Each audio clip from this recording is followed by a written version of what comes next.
And finally, Act 3 of Black Benatar. Let's see what Woody could have done differently using the 4 R's. All right, so we've got Woody's unwell-meaning way. Makes a genuine mistake with a person of color by non-consentingly touching her hair. Woody gets called out pretty publicly and informed that what he did or said was inappropriate. Woody actually feels really bad, and embarrassed. Now, at this point, we realize Woody has recognized his mistake. He's on that feelings freeway and he's like, wait a minute, I made a big mistake and I think I offended someone without really meaning to.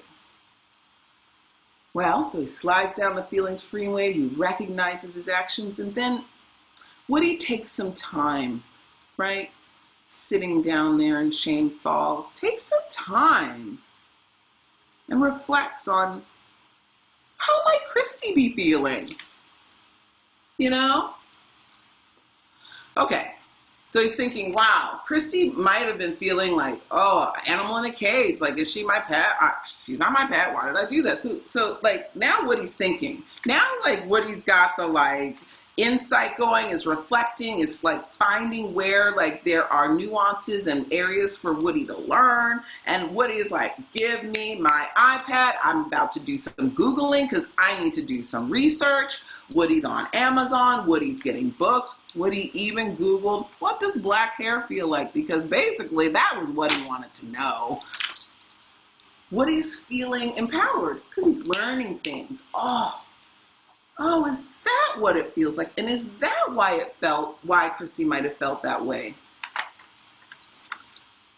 Finally, Woody's like, despite his best intentions, he didn't do something that was okay. He didn't do something that honored Christy. Woody takes responsibility, right?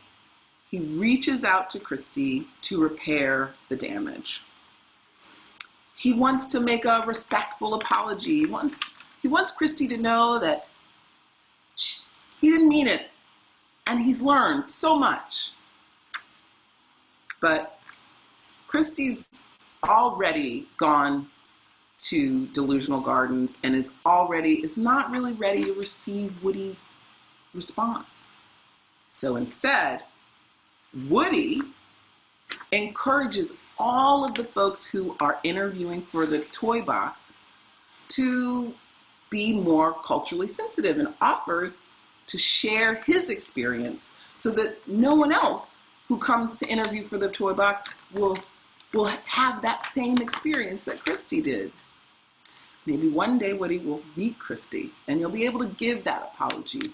But what Woody's done is set a precedent so that it doesn't happen again. And boy, that is lasting. That is lasting.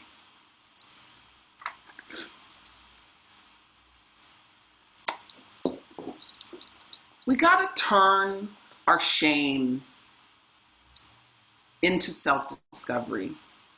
We are wondrous creatures, full of so much internal landscape. The thing about cultural allyship is that it is emotional. There is nothing about relating to people that isn't. So when you are gearing up to engage in this work, you have to be prepared to manage your own emotions and discomfort. You want to take that time for reflection, to be strong in your values and your commitments. You don't want to put yourself at risk in your learning because you're too eager. Let's just be gentle, understand your emotions, be able to manage them. Because cultural allyship isn't about you, right? It's about everyone else that you're wanting to create a sense of welcome to. You know, culturally specific communities are often in active healing, right? In active states of transformation. It's not the responsibility of a culturally specific community to make you feel comfy, you know, or acknowledged or congratulated. It's nice. It's always so nice. But when you're doing cultural allyship work, you have to have your skin in the game. These are your values. These are your goals, so that you don't need the acknowledgement of a community in transition to give you that. So if you also, just like little tips here, if you have a general cultural question, go ahead and Google it first. Just go ahead and Google it. You know, I Google a lot of things. I'm not going to share my last Google search, but it is my first step. It's also important to understand that access to culturally specific communities is a privilege, right? It is a benefit that not everyone receives.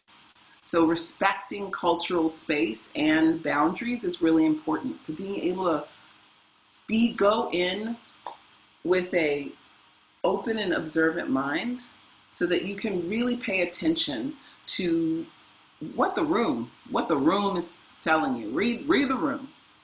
And then hang back and listen, right? Look for opportunities to support where you can, but confirm that your help is wanted before rushing in to give. So much about this work that we're doing is about relating to each other, being able to even know, to be able to be present. Those are the first steps. We don't have to run to action, because witnessing is an action. All right, so some other tips around cultural allyship. There's no checkbox here.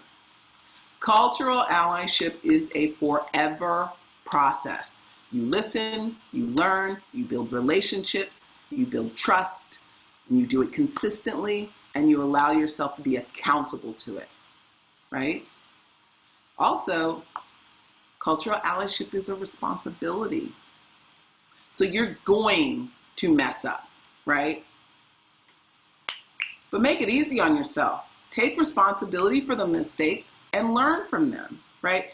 Being called out is literally one of the most unpleasant things.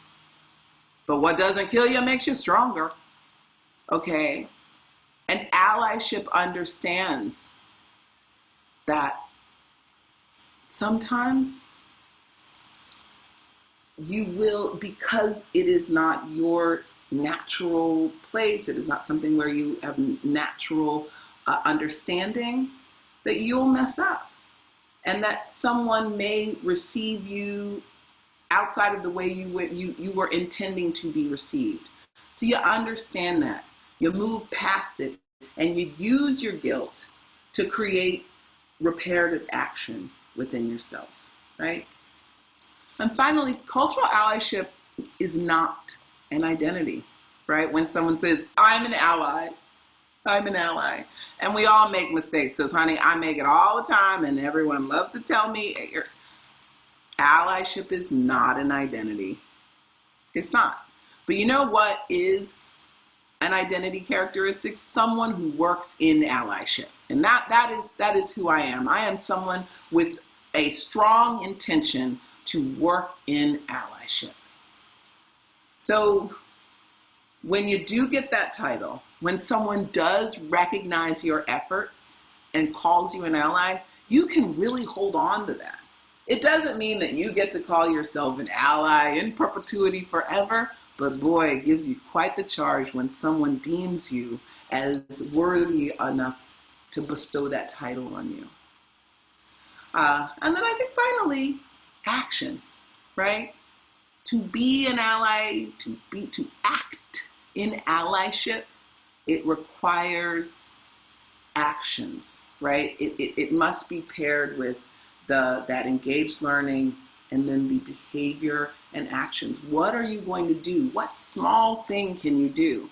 Everyone really loves to go for these big things, but we are a nation of small things, individuals. We are tiny specks on a small planet in a great universe. So we have to think in a different way. We have to think about the micro actions that we can take towards a more equitable and beautiful community. Thanks, Black Benatar, for taking us along on that journey. Now, let's make our way to the final step in our potion making process. Using your list of ingredients, you will make something that you can share with future you and those surrounding you. Why, you could create a new culinary creation, a blend of oils, a drawing with crayons, or even a movement piece, a dance or a song, a creation with fabric. Anything at all that allows you to share your stories and powers to make the world just a bit more delicious. Your potion is your unique contribution to the quest for cultural equity. How will you share it? With friends and family? On social media? Be sure to tag us. Or maybe you go to our website. You can go through the process and submit your potion, and we can play with it in the Potion Factory this year. We're going to be doing potion shows and potion making workshops and potion brewing, collecting potions from folks just like you. So please share it with us so that we can together see what powers we might bring to the quest for cultural equity.